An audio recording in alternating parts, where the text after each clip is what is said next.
There's a kind of exhaustion that doesn't feel like ordinary tiredness. Not the kind you feel after a long, demanding day when all you want is sleep.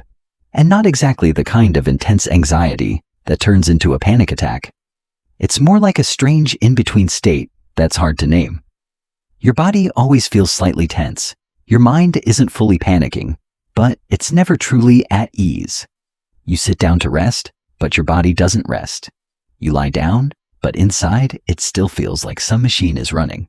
And the most confusing part is that, many times, nothing in your outer life seems seriously wrong. Yet inside, your body behaves as if something is about to happen.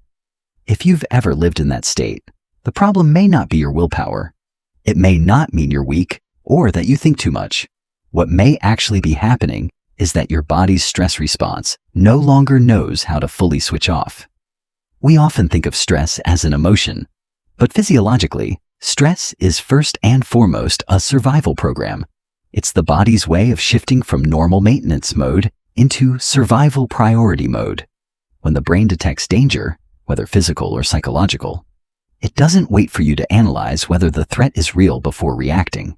It moves fast, your heart rate rises, your breathing gets shorter, your muscles tighten, your liver releases more energy into the bloodstream.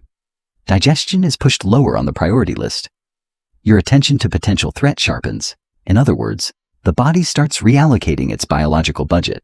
It invests less in repair, recovery, digestion, and rest, and more in vigilance, reflexes, and readiness for action. If that response only happens for a short time, it's incredibly useful.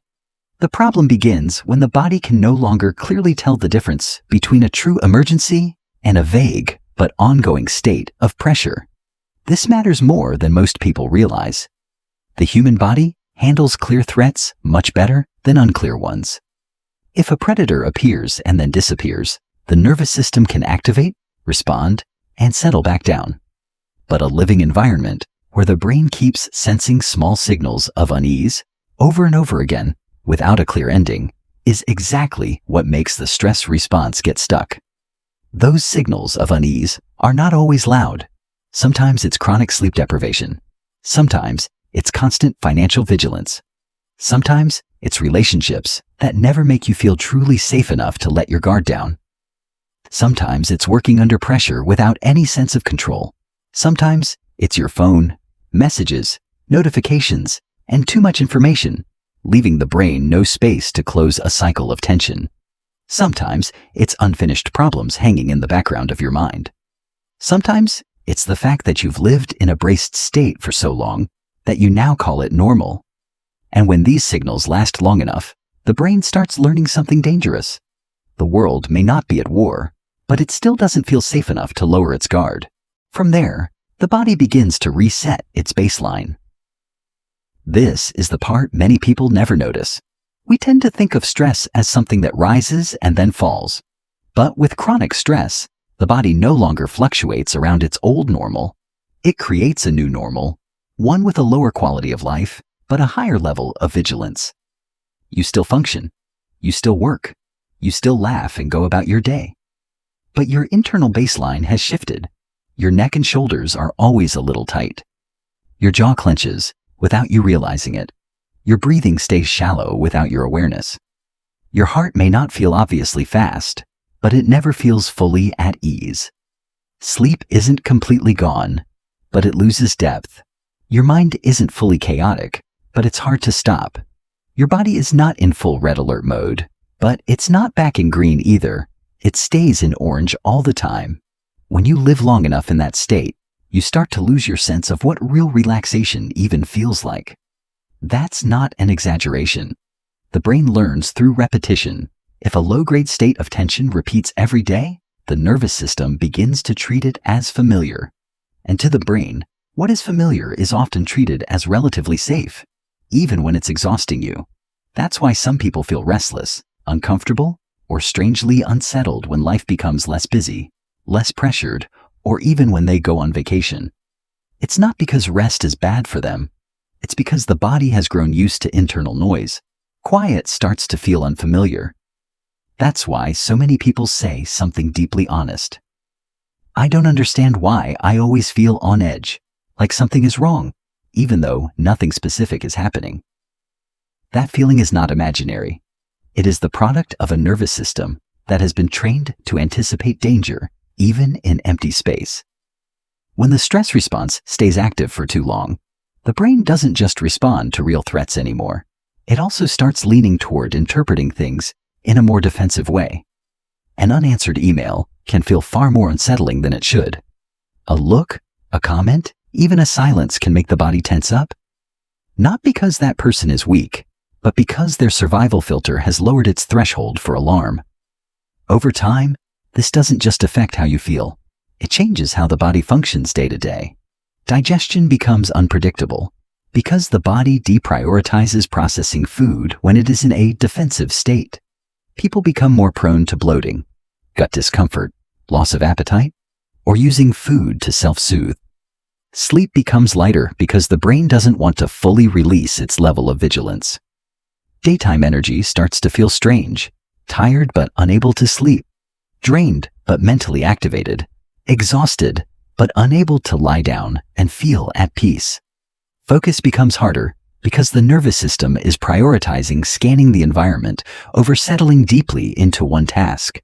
Memory can also be affected because a brain that is always on guard does not learn and store information as efficiently as one that feels safe.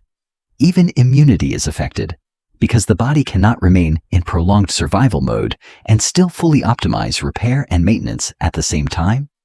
What hurts most is that many people live in this state long enough that they begin blaming themselves for it. They think they are lazy, weak, undisciplined, or mentally unstable.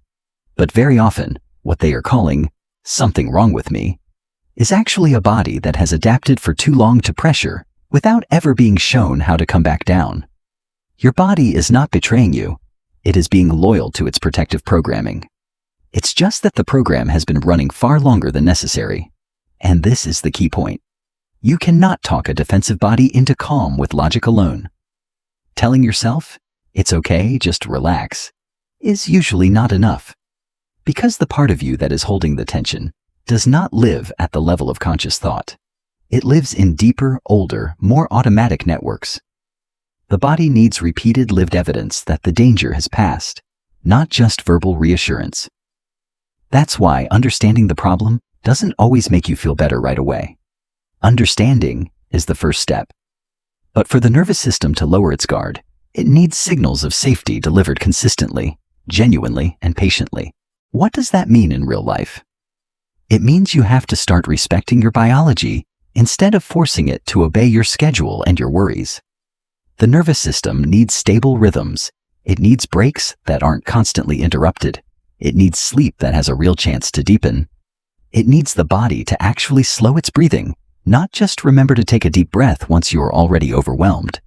It needs moments when you are not monitoring your phone, not processing more information, not continuing to brace.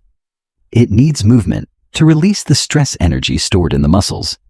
It needs light, sound, your physical environment, and even your relationships to tell the body, you do not have to stay on guard all the time.